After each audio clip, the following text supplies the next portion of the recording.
Good morning, everyone. Welcome to the American Enterprise Institute. I'm Tom Miller. We're talking about the day after and the week after and the month after and I guess the year after the Supreme Court decision of late last month and what's ahead for the Affordable Care Act.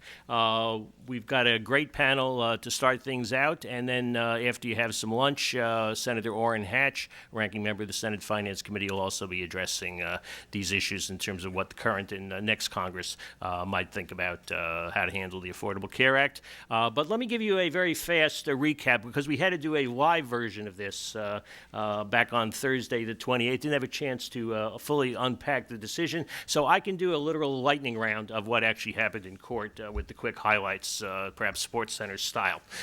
So what happened and what's next? We have the ruling, and if Vice President Biden was off microphone, he'd say it was a pretty big deal in terms of what the effects were. It was a unusual combination of justices. You have to mix and match, but essentially you got a strange majority of one in terms of the ruling opinion in the case being written by the Chief Justice, with four, I don't know whether you want to call them concurring or dissenting justices, saying, well, we really think it should be this, but we're willing to agree to this if it gets the law upheld, whereas the dissenters were once perhaps in the majority, but they went into dissent, and so they had problems while agreeing with a lot of the reasoning of part of the opinion of Chief Justice Roberts, but having other reasons for why the entire law should fall. The net effect of the decision is that one door closed, the Commerce Clause door, and another one may have opened a little bit wider, the taxing part of the Constitution. The Chief Justice seemed to feel like in a close call, or what he thought was a close call, with all the pressures working upon him, the tie goes to the government if it's a close call, and therefore you do whatever you can to call the law constitutional, if you can think of a plausible or semi-plausible theory behind it. And from the viewpoint of the Obama administration, which thought the whole thing might go down before they started some lobbying after the oral argument, whatever does not kill me makes me stronger, and they're off to the implementation races, saying, get with the program, things are moving along. Now, some folks are pretty optimistic during the oral argument. This is a shot on the street, actually courtesy of Jenna Persico of Galen Institute, suggesting that perhaps all of that line of Supreme Court precedent from the New Deal era, and most notably known as Wickard versus Filborn, which had a wide-open commerce power, might be overturned, and you'd be allowed to cultivate your own garden, Voltaire, Candide style, without being interfered by federal regulators. And so actually that fellow looks like he was also hoping to overturn the Reich case, if you know what that was involved growing at the time. Perhaps he was going for the Grand Slam.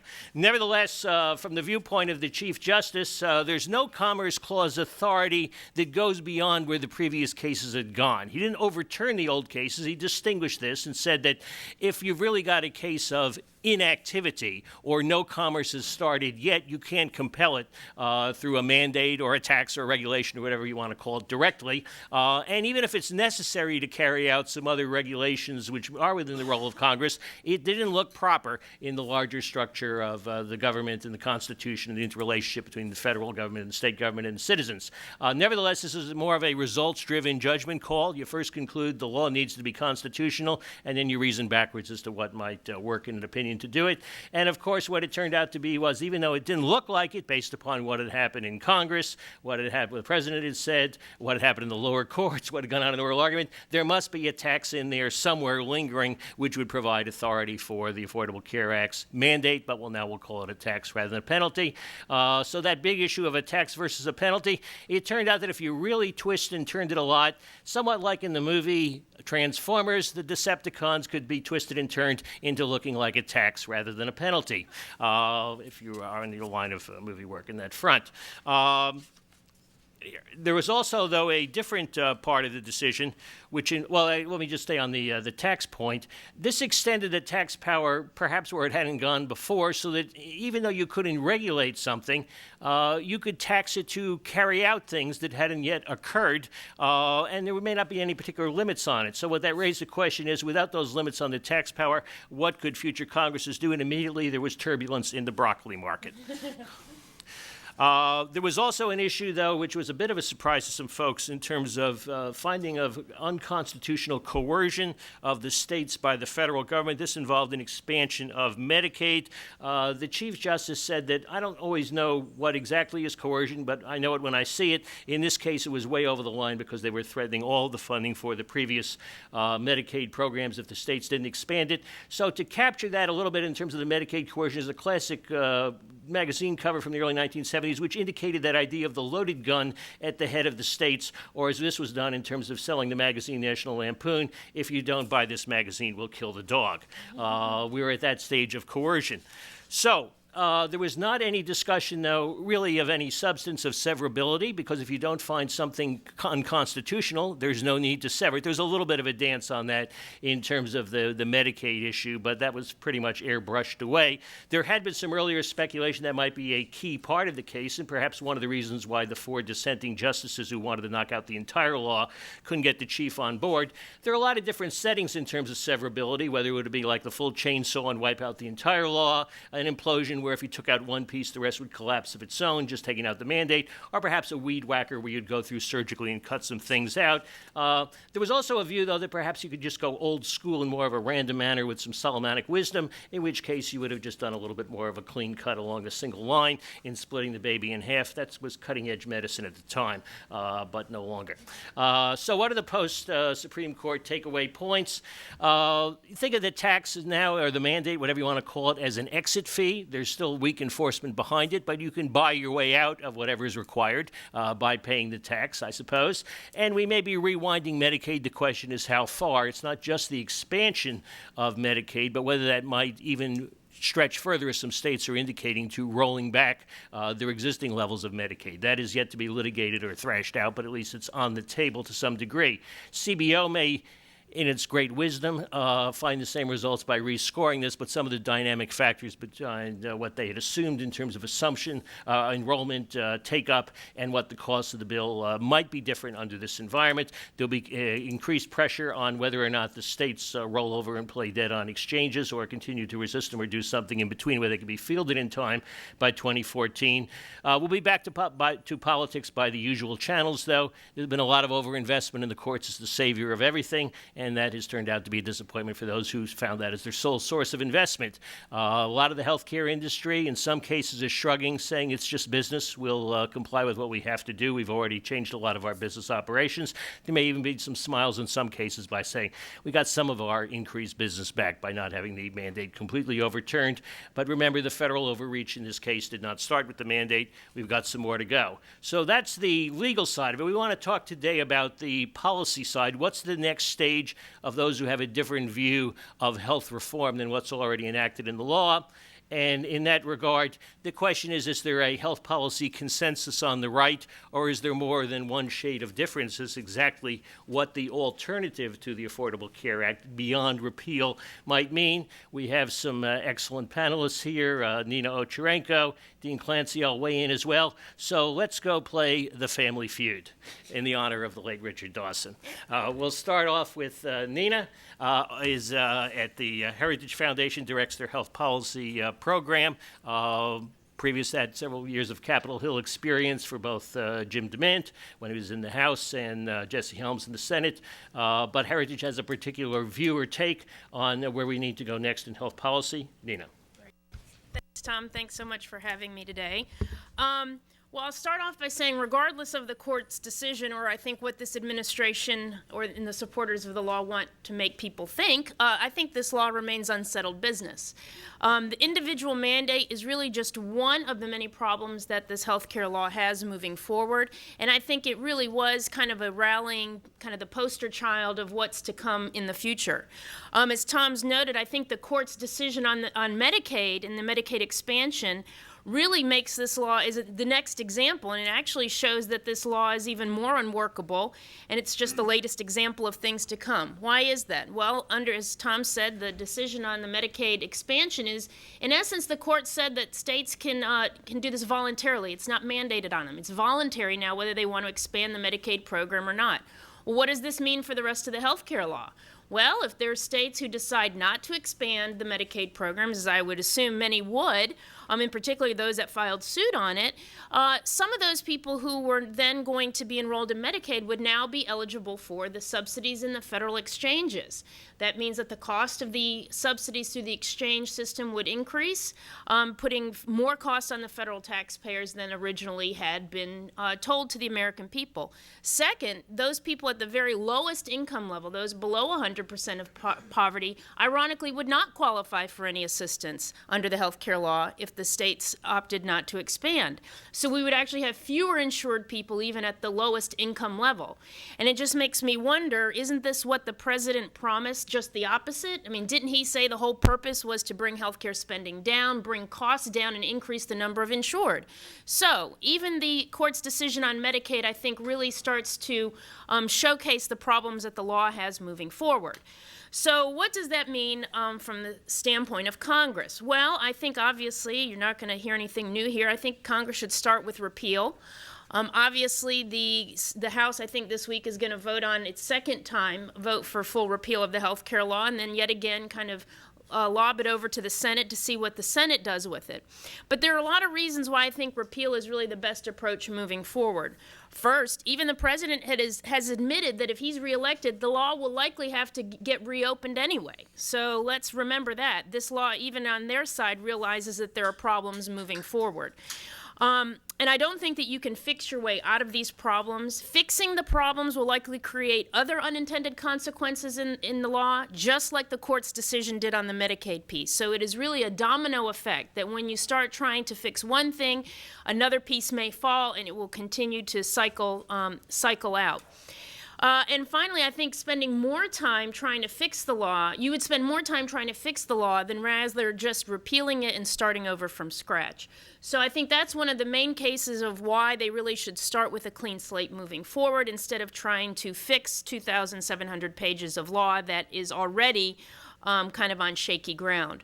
I would also assume that the Congress will spend the rest of this year, the House in particular, maybe showcasing some of the partial repeals on the floor as a way to educate the American people that this law is not just about the individual mandate, that there are plenty other provisions in the health care law and issues that the American people may want to remember going into November. But I would say, too, that the healthcare system does need reform. I've said that part of the reason why we got the healthcare law that we got today was there was a vacuum and there wasn't anything to fill it. And so when you have a vacuum, sometimes bad things fill in its spot. So we have had a test. There are actually, I think, two visions for how to reform the healthcare system. We have had a taste of the first one, which is more of a centralized, government-controlled approach for healthcare reform, where we turn the decisions over to politicians and Washington bureaucrats to make sure that every bit of the machinery works so that we have the most efficient healthcare system run through the federal government. Or we can look at a different approach, which is the approach that the Heritage Foundation has argued for and many others, which is a more consumer market-based approach to health insurance and to healthcare reform.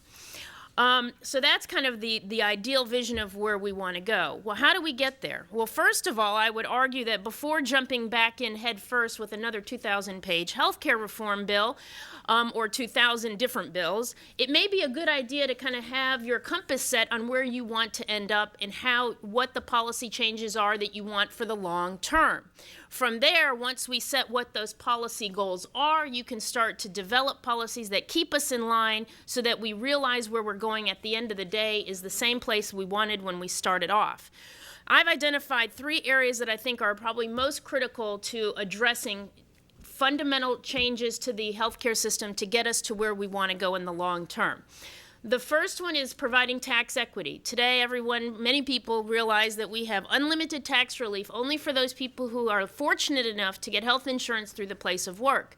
For those of you who don't have access to work-based coverage, you have to use after-tax dollars to buy your health insurance. That is an unlevel playing field and really skews people to protect the employer-based system. If we really want to get to a true consumer-based system where individuals own and control their health insurance, we got to fix the financing. So fixing the tax treatment of health insurance is job number 1. alongside that, you can get the financing right, but you got to get the rules of the insurance market right as well. There have been lots of efforts to try to bring portability to the insurance markets.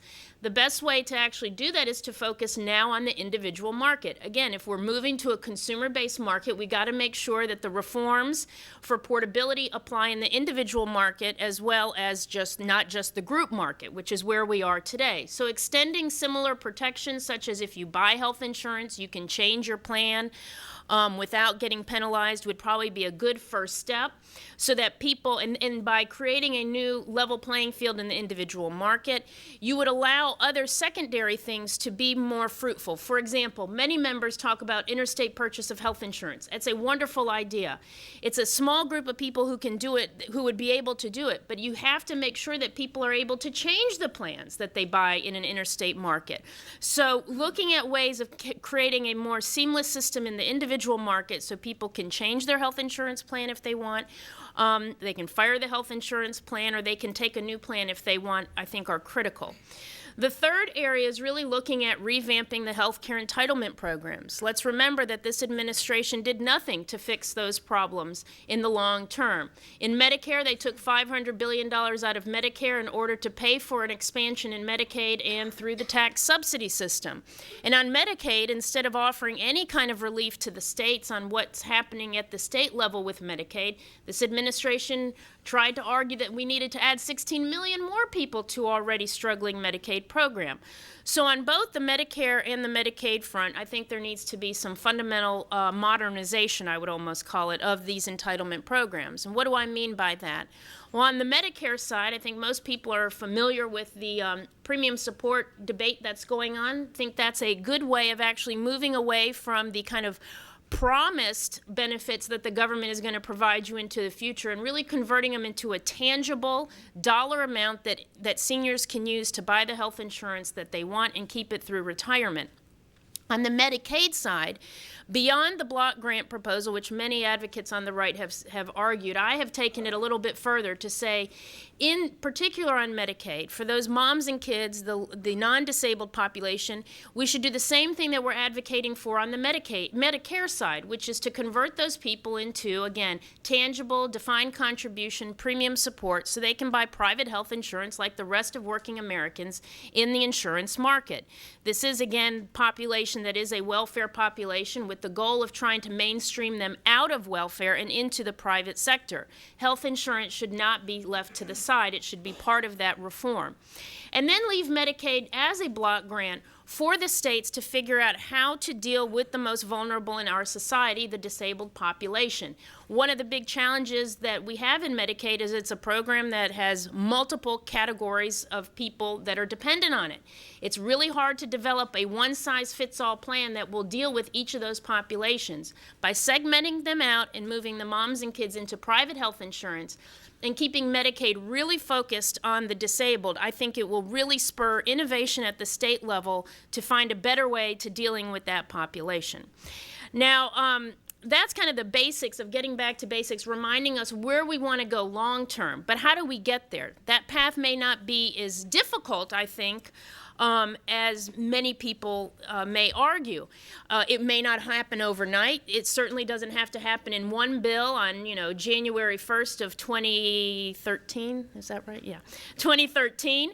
But it certainly is a process that we need to start embarking on, and I think the American people want the Congress to move forward on health care reform, just a different kind. But how do I see that path moving forward? Well, I see that there are opportunities. I mean, we already, through the budget process, have already seen that Medicare and Medicaid are at least part of the discussions about the budget moving forward. If we can move that to the next step, which is taking those provisions to the committees and having them develop real legislation, I think there is potential of getting real Medicare reform moving forward, as well as hopefully some Medicaid reform in the budget process next year as well. The next area is the tax equity issue. How do we create better tax treatment of health insurance? Well, last I heard, there are a lot of people talking about reforming the tax code. Well, this easily could be one component of a larger package. It may not, again, happen overnight, but as Congress is planning of dealing with the overall tax code, the health insurance component is obviously one element of that that could be included and should be included. And then finally on the portability, well, as I mentioned, there are a lot of ideas out there in Congress that talk about doing some sort of insurance reforms, whether it's interstate purchase of health insurance or high-risk pools. These things could be bundled together and simply added on, something that looks at reforming the individual market so that people can actually change the health insurance plans as they see and create a pathway for people to get credible coverage. So I don't think that it is as daunting of a task as some people want us to think and discourage people moving forward. I actually think there's great opportunity. And if Congress can start kind of focusing and refocusing their efforts and articulating what are the core changes we need in the healthcare system moving forward, we can begin to develop incremental steps that will move us there in the next year. Now, I will say this is in a very positive light of a change in leadership at the White House in 2013. I guess that's another panel for another day of if we are still in the same situation we are. I think that would really argue that it would be time to roll up our sleeves and open up page by page of the healthcare law to figure out how to turn this ship around before it crashes.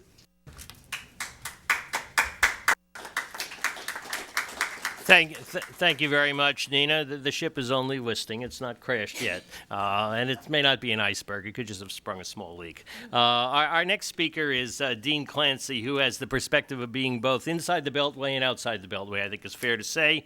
He's currently leading the efforts of FreedomWorks to reverse what they describe as a government takeover of health care and adopt a patient-centered approach. Dean has also, though, worked as a senior policy advisor to former Congressman Dick Armey, who's a leader in the House of Representatives, majority leader. He was at in the Bush White House. You weren't cutting budgets back then. We didn't have time for that, did we? No, that's right. But he was at OMB. We had much smaller deficits than we have now. That's true. You were just beginning to build it. That's right. But he worked on at OMB on health law. Not your fault, Dean. Not your fault. And, you can blame Capretta for the early build-up. That's right. I like to say that I was in but not of the Bush administration. Well, that's been true of a lot of things. You were also in, I don't know whether you were of the Joint Economic Committee a little after I was there, and you redid the diagram of the wiring of the latest Affordable Care Act. But Dean has also written some very interesting and provocative strategy memos before the court decision. I don't know if you've recalibrated to some degree, but let's get a little bit of a different take as to what should be a way to approach this, both not only here in Washington, but across the countryside. Great. Thank you, Tom, and thank you very much. This is a real honor for me to be here at AEI. I have been learning from Tom and Nina for years and continue to learn from them, and I'm grateful to be here to talk about this important issue today. A word about FreedomWorks. We are a national grassroots advocacy organization of 1.5 million Americans dedicated to the principles of lower taxes, less government, and more freedom. So FreedomWorks helps grassroots activists accomplish those purposes. We endorse candidates for office. We have a PAC and a super PAC. We are not a think tank, although we do some think tank-like things. And they hired me in part because I am, as I put it, a recovering Washington insider. And so I will give you that perspective, but with a Tea Party flavor.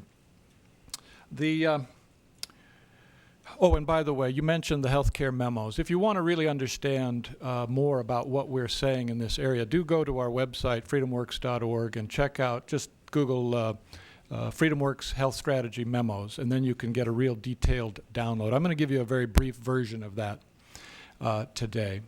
And basically, in the wake of the Roberts decision, we think that we're going to double down on repealing this law, which we still regard as unconstitutional. We're with the dissenters, the conservative dissenters in the case. And more importantly, it's still a bad idea, as Nina very eloquently explained. So we have a 5-point plan for fully repealing Obamacare. That also is on our website, 5-point plan for full repeal. And the 5 points are very simply, take the Senate.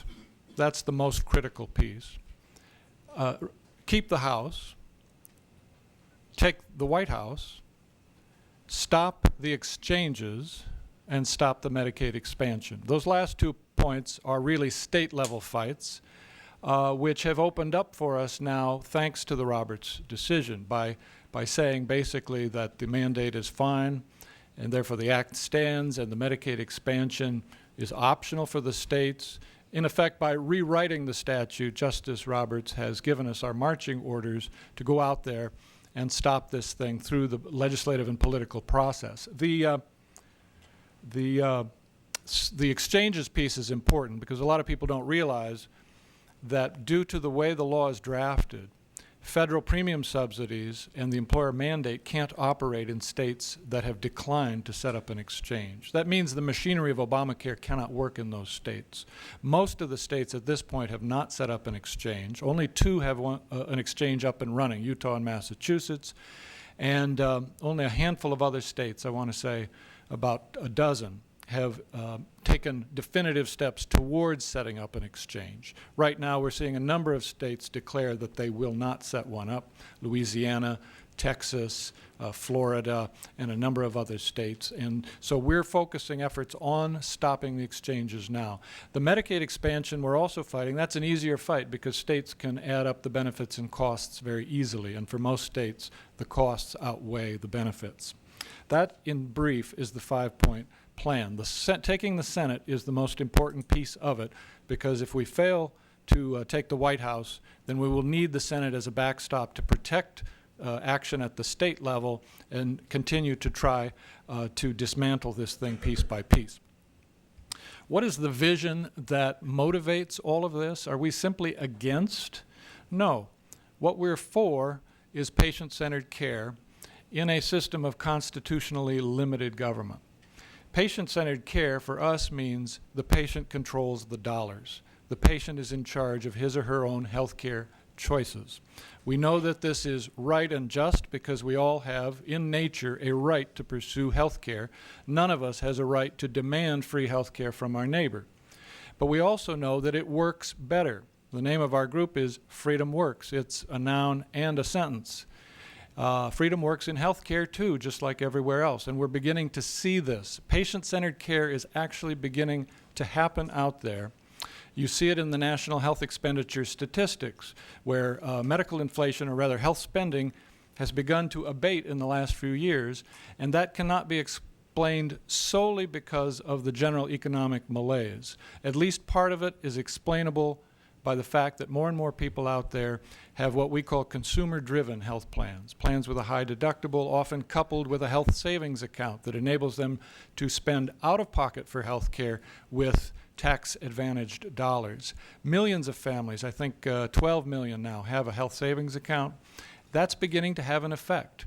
10 years ago, that wasn't true because nobody had a health savings account. So unfortunately, Obamacare would eliminate health savings accounts effectively.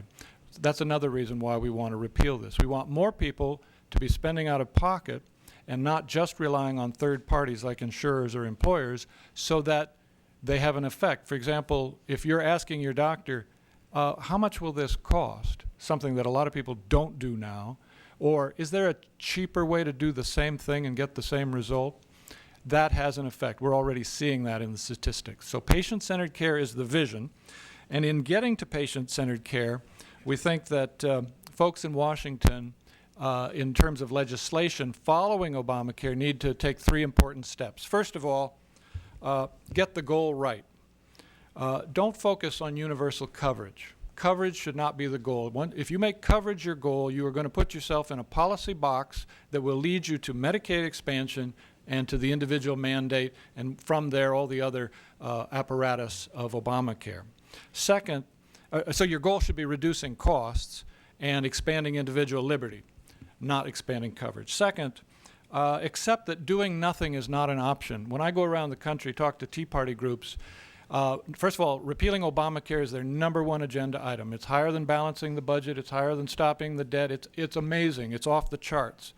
And then I'll ask them, okay, but what should we do to replace Obamacare with patient-centered care? They'll say, nothing. Don't do anything. And what they mean by that, I think, is the government has screwed it up The government will screw it up. Just get your hands off of it. What they don't often understand is the government has already screwed it up significantly, such that we have no choice but to try to reform, to undo the wrong things we've done. And so we have no choice then but to legislate. The third thing is, let's avoid replicating Obamacare inadvertently. And the way you would do that is by trying to do things like reform the individual market in ways that essentially abolish the price mechanism, abolish using health status as a factor. Health status should be a factor in insurance for the same reason that whether your house is on fire is a factor in fire insurance, or whether your car has crashed is a factor in auto insurance. So too it should be with health insurance. But of course there are people who have pre-existing medical conditions. Those folks need charity. They need help rather than mandates and more government. Our basic principles for patient-centered care, if I can remember where I put them in this 38-page beautifully written memo. Yeah, it's all right. It's not in the center of the thing. Oh, here we go. They're covered by a Post-it note. First of all, every intelligent adult human being has a right to make his or her own health care choices. Anybody disagree with that? Second, patients are customers and have a right to shop around and take their business elsewhere. Third, healthcare professionals have a right to be paid for their services at market rates. Fourth, doctors and patients should have the right to freely enter into contracts with each other. 5, people should bear the consequences of their own free choices. 6, people should be free to opt out of government insurance programs. 7th, in a free society, the moral way to help those who are less fortunate is through voluntary charity, not mandates and regulations. And with those principles in mind, that leads me to my last remarks, which have to do with the specific legislation that we would support to build a patient-centered system. First, we support Congressman Paul Brown, B-R-U-N, his bill called the Option Act, H.R. 4224. It's a compendium of ideas that are consistent with the principles I've stated. It repeals Obamacare in its entirety. It makes all health expenditures, including health insurance, fully tax deductible. That's currently not the case for most people. Why not level the playing field between what you spend on insurance and what you spend out of pocket? Allow consumers to purchase across state lines. Nina's talked about that a lot. Convert Medicare from socialized medicine into a premium support system.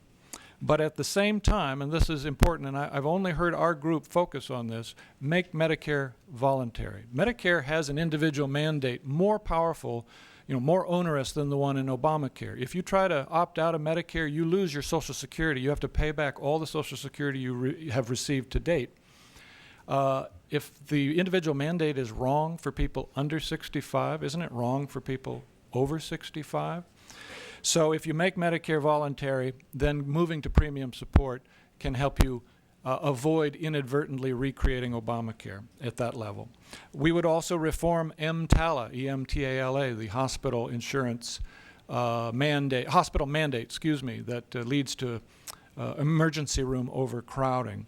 And the bill would also create tax incentives for physicians who provide free care to patients in need.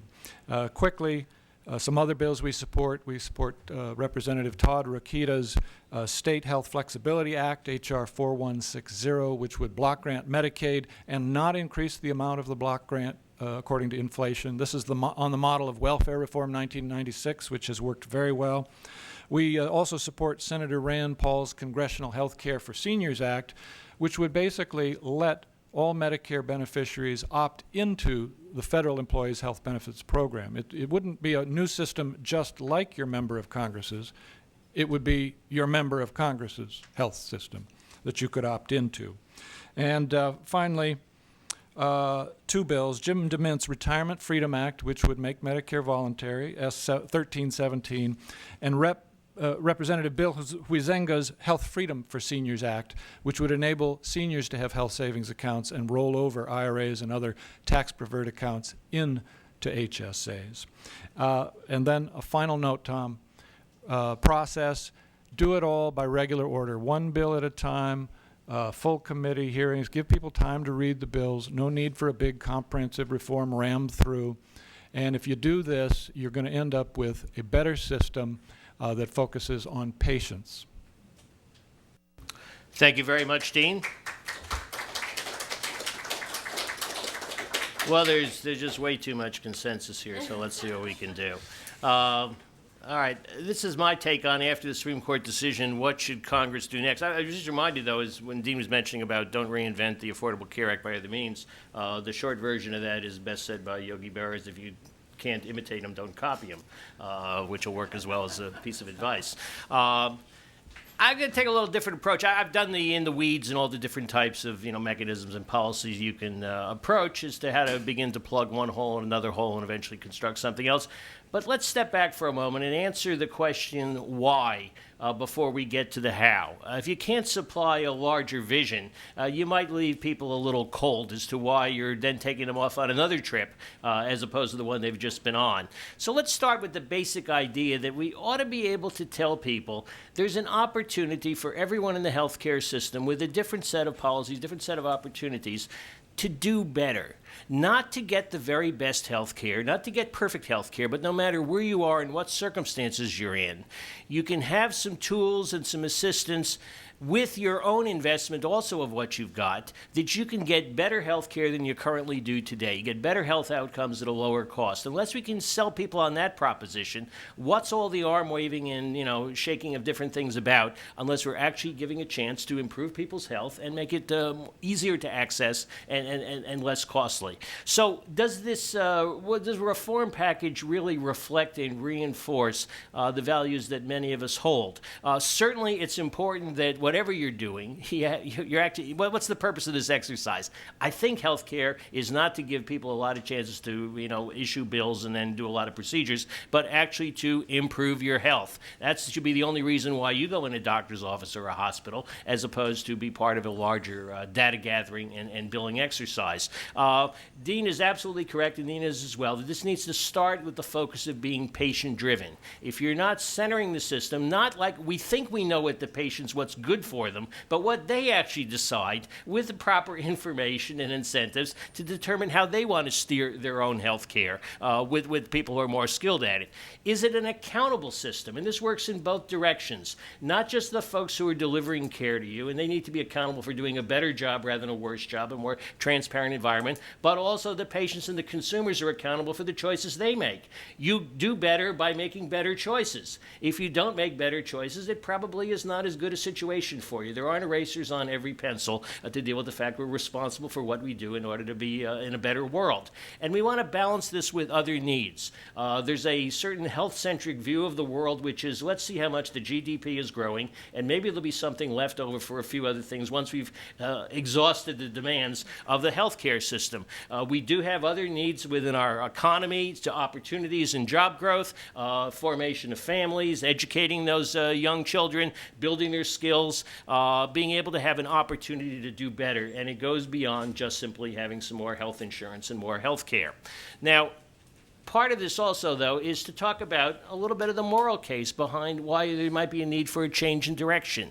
You've got to first commit to that you do believe in protecting the most vulnerable. Not lip service, charity will take care of it, it'll just miraculously occur. But that you actually paid attention to the people who can't help themselves, and that's where the dollars go first. It doesn't get spread wide and thin for political purposes over everyone else. But for everyone else in the system, you're supposed to be rewarded for doing better. If you do a better job of delivering care, it's okay to make a profit. That's a reward for serving other people. In the same way, if you manage your health better, you should come out ahead as opposed to be penalized and have to cross-subsidize someone else. And part of this is also, and I'll use the term with those quotation marks, right? You really shouldn't steal from other people. We do that a lot through politics. This is a matter of degree. Of course, there's all kinds of averaging and things out, and people don't want to have the spot market exact, magnitude of what their health costs today and not pay anything less.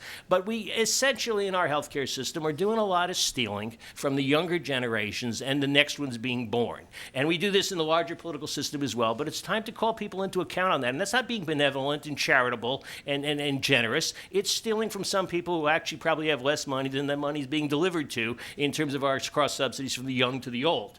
What are the limits of economics? You know, you can calculate all this stuff. We've got to get beyond just saying it costs too much. I've got my accounting, eye shade on, and the reason we can't do this is because it costs too much. It does cost too much, but that's not an answer in and of itself. What's wrong with it costing too much compared to other things? It's because it's what those unsustainable costs mean. They mean that you don't get other things that you need, that you're not able to invest your money in other important needs of society. And it also means that the most economically vulnerable people are the ones who are going to be hurt the worst when the crash happens and there's not enough money to go around. So you're actually limiting the extension of coverage and the opportunity for more health care by having an economically constrained system which hasn't paid attention to using its resources more widely. It also means that if you don't pay doctors enough, it turns out they're not going to treat you as well. So that's why we're concerned about costs. It's not just a balance sheet. It's what the implications and the consequences of those unsustainable costs are in terms of what it spills over into the rest of the system. Now, there's also the limits of politics. The usual way to try to configure this inside Washington is, well, let's figure out who needs to, whose ox is gored and how do we make the world a little bit easier for them. So we'll modify some of the worst versions of this law. This is the usual interest group brokering. That's how the law was somewhat put together in terms of paying off the various interest groups to some degree. So they thought they'd be a little bit marginally better off than the worst case scenario. But we've also got to get beyond just blaming the other team. They messed it up, they're terrible, so bring us in and that'll take care of everything. Well, it helps if you have a few more ideas beyond that. Usually the options, the advice has been either do nothing, and that advice I've heard made to state legislators. All you have to do is do nothing and this will solve the problem. State legislators are very good at that. Nevertheless, that's not really an answer. Or the dangers of doing too much. We don't want a 3,000-page bill which rewires the system. No, but you probably need more than a 5-page bill. And that's the problem of doing too little. There are some actual technical things that have to be changed, and you can't just airbrush them away and say, as long as you've issued 10 principles, they will fall into place without something else being done. So we've got to go more than just that little incremental step-by-step while people are saying, just a minute, are you solving my problems? As opposed to, here's the entire rewiring of society as we know it, and isn't this a wonderful world because we've announced it for you. Now, let's get a little bit to the how. This is just the quick billboard without getting into the deep details. What's the central leverage point between, in terms of the policy mechanisms for the how? Defined contribution financing. I'll explain why. It's not just a matter of budgetary accounting, but this is defined contribution financing for all the tax subsidies, for Medicare, for Medicaid, for the tax subsidies for employer-sponsored insurance. We got to get that whole package and redirect it. And I'll explain a little bit later why that's such a central point, but not the end process. Retargeting the safety net. It's important that we have a safety net. It needs to do the right job for the right reasons, but it's overextended, and therefore it's doing a terrible job in what it's trying to do. Some of the building blocks of that are recognizing you got to put money. If you're going to say you're going to deal with high-risk pools, it doesn't mean you just imagine that the states will recreate what they haven't done before. You're going to have to finance them effectively. You're going to have to set some parameters on that. Medicaid is a necessary element of our health care safety net, but it can't be on steroids, and it can't be a hamburger helper, which is extended to give you a little bit of coverage to almost half the population by the time you're going up on it. We need entitlements that work and last. The reason they have to be changed is people are relying upon them, but they're going to break down and fall apart as they're currently constructed. So you have to rethink the way they operate, what the ground rules are, so they'll be there in that 25, 50, 100 years that people are counting on. And stop hiding the real price tags. If you think healthcare costs too much now, you ought to know what it really costs. And then you might find out that you'll demand a better product at a lower cost than what it currently exists and thinking that other people are paying for it. Now, I'll get in there. We need to rethink regulation. Regulation is very good in the old days, command and control. Here's what you shall do. Here's what's approved. Here's your product. This isn't allowed. You get into the market. You don't get into a market. Becomes a barrier to entry and real competition. But the different type of regulation still means there's a need to have some rules for the market, but you use it more by providing the people who are playing in that market with better information about how people are performing within it, and then trust them to make some decisions. align the incentives so that those who do a better job of serving customers are rewarded for doing it, and those who don't are sanctioned and penalized for it. But it doesn't mean this stop-go, red light, green light type approach to either you're approved or you're not approved. You have the advantages of incumbency and everybody else gets to stay out. Maximizing value options beyond health coverage. We're going to have a lot of information thrown out about what your health plan does, and it's going to be beside the point. You can have the same health insurance and get very different health care depending upon who you go to, which hospital, which doctor. We're going to have to think about how to get some information about the value of the place you go to for care, who you continue to favor your treatment from, and that there's some bilateral pressure in terms of how people are performing. Competition. Everybody's in favor of competition except competitors. But we need a more competitive environment, and also one that focuses more upon lowering the barriers to entry. I mentioned this in terms of regulation because regulation creates more barriers to entry than inducements to compete, is the general, particularly in the healthcare sector. Same way, focus on accountability and rewards for those who do a better job. We need real connections to healthcare and health insurance, but not magical ones. Now, there's a lot of blowback on the way the exchanges were constructed. It's unfortunate that perhaps a different version of that might have made sense, but it was used as basically a regulatory mechanism with a lot of income redistribution. Nevertheless, we have holes and problems in the individual market, even parts of the small group market. We have to think about other ways to make those connections between the dollars that are going to care and the coverage and the care you want that actually work, that are real, that give you some better choices, give you some better information. We need to think outside of the government channels to do that. There are private exchanges, there are other types of markets that can be built, but we can't imagine them. It takes some actual elbow grease to make that come about. And we need to think about the bigger picture, which I'll get to in the very end. So, defined contribution, just the quick basics. Why should you do this? Is it just a way to make the budgets look better for the government while everybody pays more money elsewhere? It's a starting point. It's a launch platform that begins to unlock the frozen dollars in how we've done our tax subsidies thus far. So you have an opportunity to rethink the way in which they operate, how they're distributed, and they're being driven, in this case, through defined contribution by the consumers or the beneficiaries who receive them directly. So it empowers them to want to make more decisions, to see the benefits of those decisions, and also ask for more information about what their choices are so they can begin to design the care in the way that they're comfortable with and what they want. We need some those are the incentives to search for value, and defined contribution moves in that direction. But the distinction is this is a defined contribution for the public, political, budgetary dollars, not for the private dollars. So it says as long as they're going to subsidize it, here's how it's going to operate. But of course, if you want to do better, if you want something else, if you want to invest more of your money, if you want to search out in a further way, you are totally, encouraged and welcome to earn more money, save it, and use it for the care you need. It's not a ceiling. It's dealing with the front-end floor of the public subsidy. And those public subsidies need to think about why are they subsidizing someone? Well, if you're not subsidizing based upon what they need, why should you go through the trouble of taxing people, causing all the deadweight losses and the economic bad effects of taxation in order to just redistribute them with a finder's fee by the bureaucrats in order to then distribute them and say, look how much you came out ahead when you're coming out behind. So we need to be need-based in terms of income and risk. It doesn't necessarily mean you have to raise everybody else's taxes. We have to find that in other parts of the budget.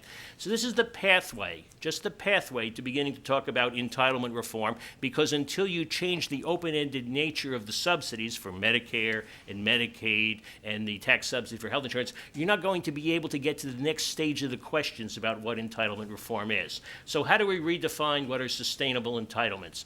Well, in Medicare, you can't just say, well, we'll have you go out and frolic in the Medicare Advantage in the private system, and the Medicare fee-for-service will wither away on its own. A lot of people are going to stay in Medicare fee-for-service, and it remains a dominant player in structuring how the healthcare system operates, how most hospitals get paid. It's too big to ignore in terms of just saying, let it go on its own, we'll have some other competitive system elsewhere. So you've got to think about how Medicare fee-for-service is changed and reformed so that it can leverage the delivery system change we need for the entire system. You really can't operate on two different parallel universes. Also, it's part of that generational rebalancing. Until you've begun to take apart and redefine how those monies and funds going in and out of Medicare operate, you're not going to get to that rebalancing across the generations we need in Medicare as a pay-as-you-go system. It also, though, we have to think, there's been not much attention paid to this. How do you unlock those fee-for-service operations? If you believe in a competitively structured premium support environment, it means that the folks who are running Medicare fee-for-service in Baltimore, or somewhere else hopefully, are going to have a freer hand in being able to respond to the market pressures they feel. Now, people get afraid of that. Suddenly they're going to be able to do this unaccountable to Congress. Well, Congress votes on Medicare changes about every millennium or two. It can't respond in a way as a managerial operation. You have to think about how to decentralize some of those Medicare fee-for-service operations so they can begin to change the way in which they might selectively contract, have their cost sharing. It shouldn't require an act of Congress for them to respond to real pressures in a competitive bidding, premium support environment if we want to actually have the system begin to change. On Medicaid, you have to remember that states are just agents. They should be accountable agents. They're not a destination. If the idea of a block grant is simply to relieve the budgetary stress of a state with no accountability for what they're doing in return for those funds, that's a one-way trade where we'll find out that state officials are just junior versions of federal officials, and they operate according to the same basic forces of nature, and they're not necessarily going to be consumer and market friendly.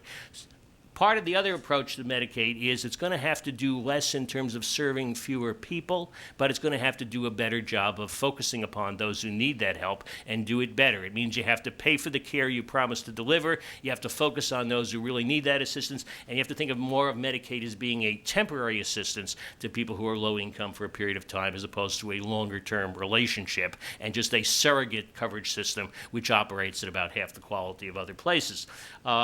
Let's get over here. There's a tendency to play defense when you talk about the safety net, saying, yeah, they did all this stuff, and well, we can do it too, and we're really not that mean to the poor. Certainly, the subsidies need to be retargeted and put into some sustainable limits. They need to be retargeted on the basis of income and risk. But again, you got to promise less, but pay for it and actually do the job in terms of folks who are disabled, or very vulnerable, and people who are in dire situations, regardless of how they got there. There's a point at which they can't help themselves.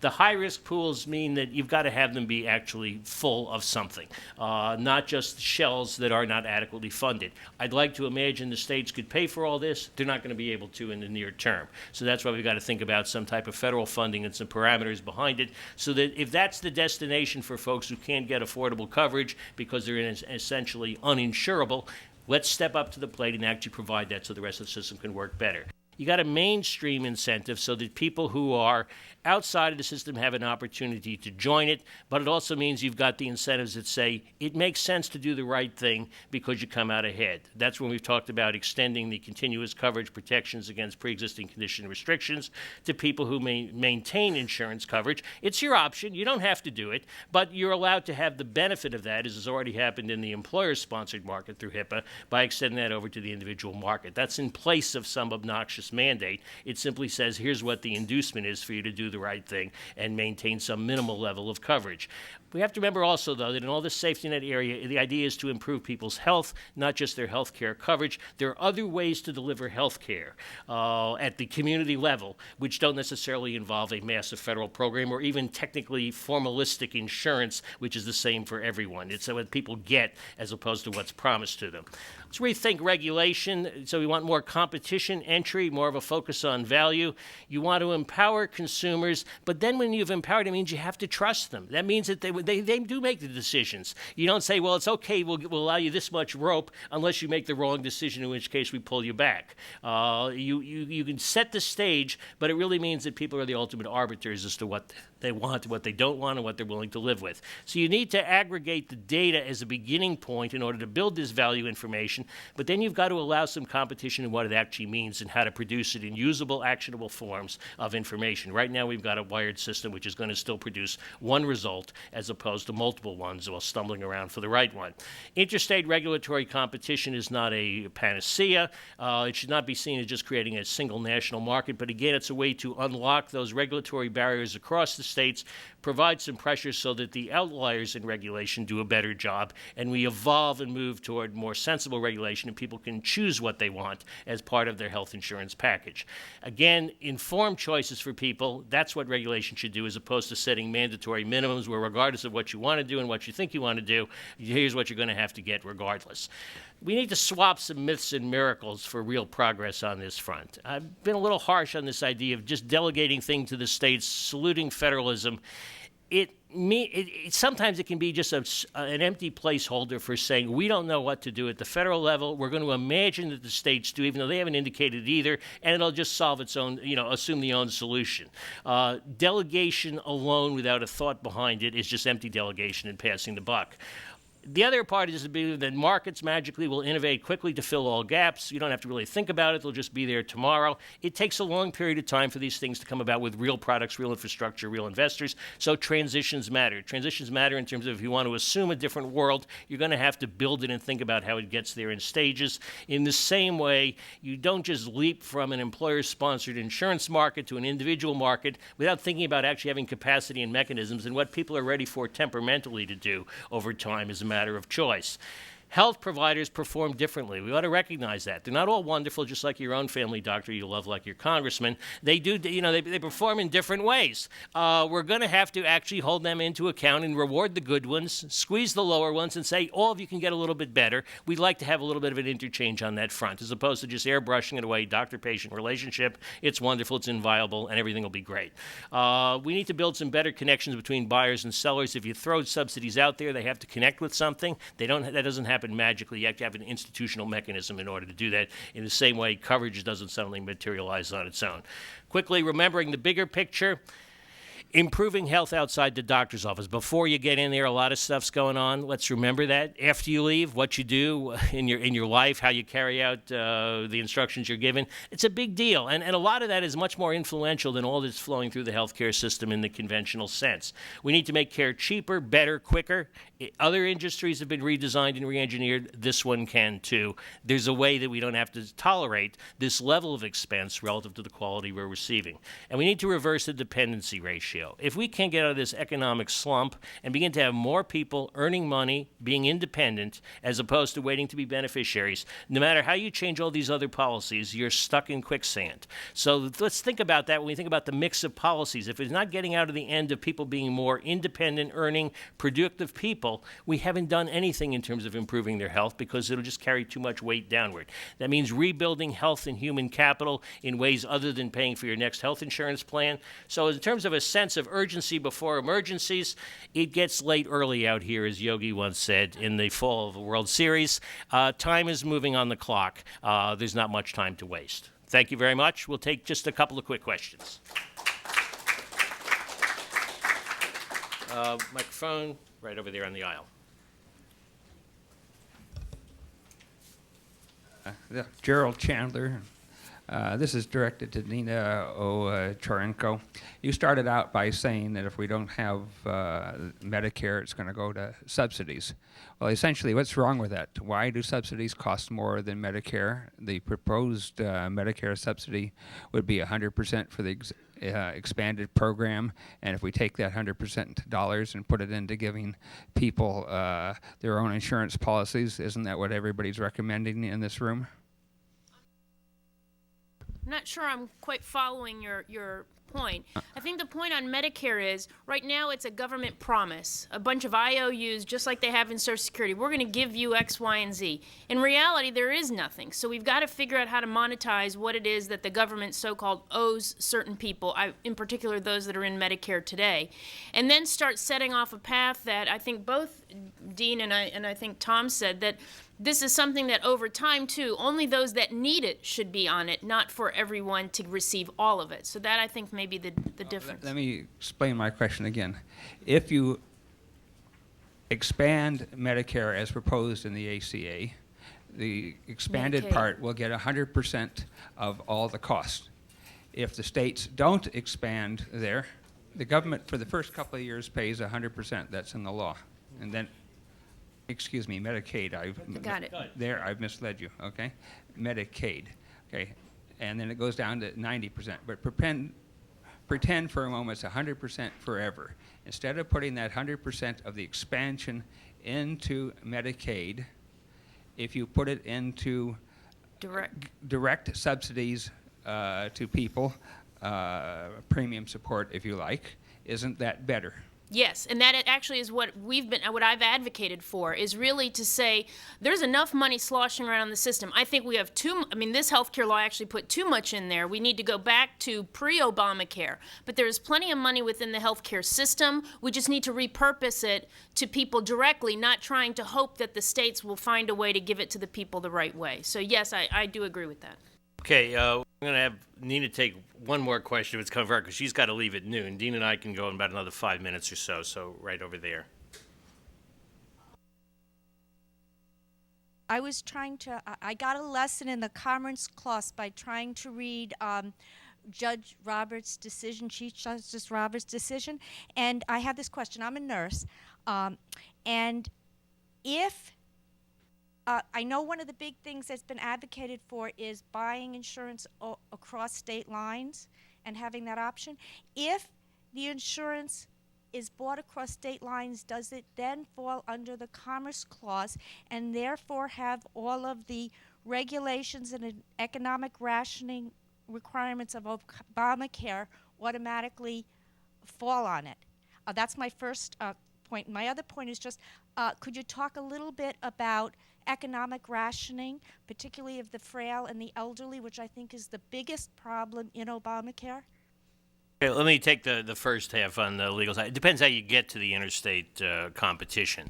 It might be done by an act of Congress, which would already have preserved the primary role of the states if you do it one way. It could have been done by an interstate compact, which would also, in most cases, require the approval of Congress. So it doesn't necessarily entail a massive federal regulation. That would kind of defeat the purposes of trying to have a competition and regulation among the states. But it depends how you get there as to what the results are. There's not an automatic answer to that. Let's go on to the rationing. Well, and I just add too, that is, all these ideas you need to put in context are pre-Obamacare. It would be a repeal. None of this can be built. I mean, you cannot build a consumer-based system, which I think we all agree, a patient system on this foundation of Obamacare. That is why it is so critical that repeal comes first, clean out the rubble, and then let's start building a different system, which that could be a piece of.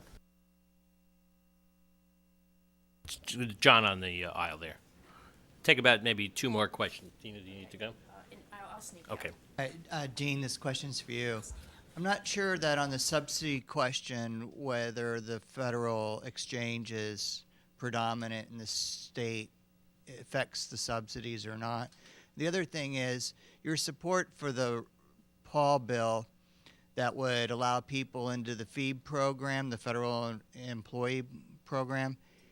It is an employer program. It's not a public program. There's a single entry point and a single exit point, and it's subsidized 75% by taxpayers. So allowing people in there, I think, kind of violates your expansion or replication of Obamacare.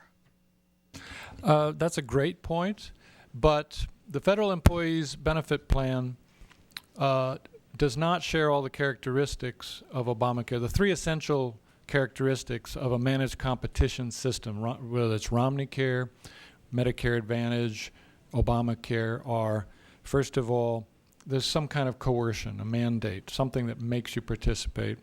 Second, an exchange. And third, risk adjustment, which I call bureaucratic price controls. But the point is, market forces are interfered with by the bureaucracy. The Federal Employees Health Benefit Program is an exchange, but there's no mandate to participate in it, and there's no risk adjustment. So the market can work, and that's why FEEP works pretty darn well and is so popular.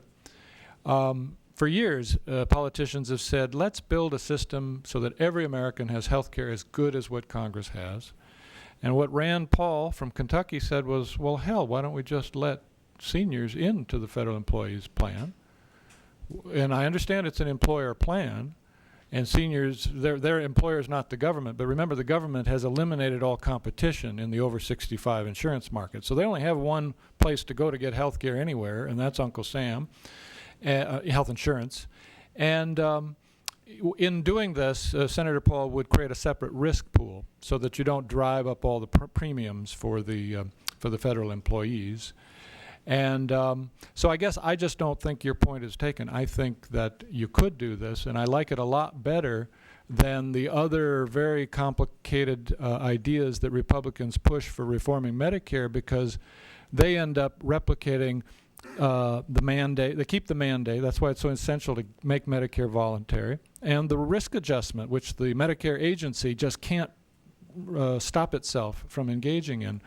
And this leads me to a point that you wanted some sparks, Tom. I'd like to give you some before we're done Post here. 4th of July. That's it. I want to take this opportunity to disagree with you, Tom, on two things, at least in a friendly way. First of all, I don't think federalism is sort of, a side thing that we can kind of disparage. I think federalism is essential in our system. And so I would go so far as to say the federal government should not be in the business of running health insurance programs. But here we are. And even Ron Paul recognizes that we need transitions. So from our point of view at FreedomWorks, the goal should be to get the federal government ultimately out of the business of health insurance, let the private market and the states deal with that. And then the last point is we have to be careful in being too technocratic.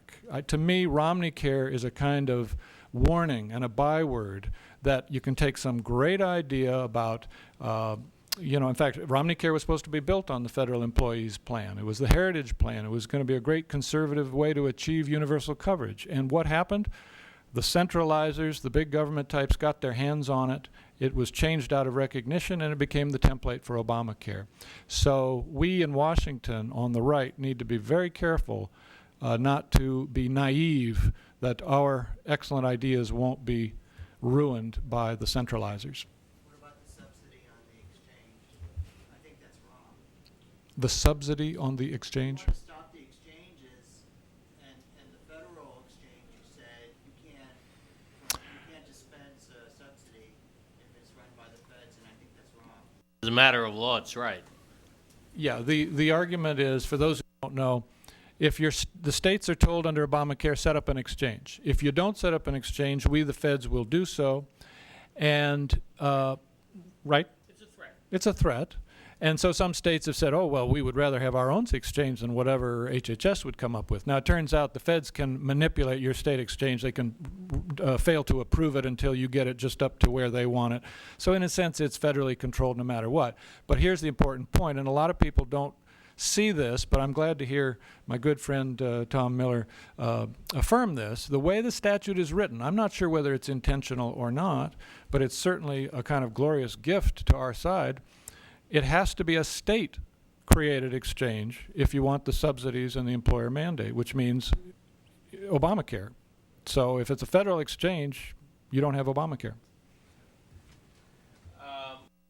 Pushing up on your lunch plans, I'll take one last question. You can come up and ask us some questions afterwards. So let's go down there. Dean and I will hang around, but we need to pause so you can make a transition before Senator Hatch speaks. Go ahead. Kate Irby with CQ Researcher. Of course, all these plans hinge on repealing Obamacare, which to do you want to keep the House, take the Senate, take the White House. If that doesn't happen, what's the next step? Well, if none of those three things happen, we're all screwed. Is that a technical term? Yeah, that's a constitutional legal term. I think it's in Justice Thomas's dissent somewhere. Actually, by the way, in the opinion, Justice Thomas has the shortest dissent. It's only about a paragraph. It's at the very end of the opinion. It's my favorite part of the whole opinion. He basically says, what all you people are doing is crazy. We shouldn't be in this business of regulating anything that substantially affects commerce. That's too broad. But anyway, to answer your question, if the Democrats maintain control of the Senate, if the pro-repeal forces do, then it is very difficult to repeal Obamacare. There's 47 votes for repeal in the 100-member Senate now, only 4 votes to get to a majority, and you only need a majority to, if not completely repeal, then dismantle most of Obamacare through the budget reconciliation process. Okay, thank you very much. I never try to compete with the appetite of our audience. We have lunch outside. We will resume at 12:30. Senator Orrin Hatch, ranking member of the Senate Finance Committee from Utah, will be here to speak about what Congress should do next. Thank you very much. Thank our speakers.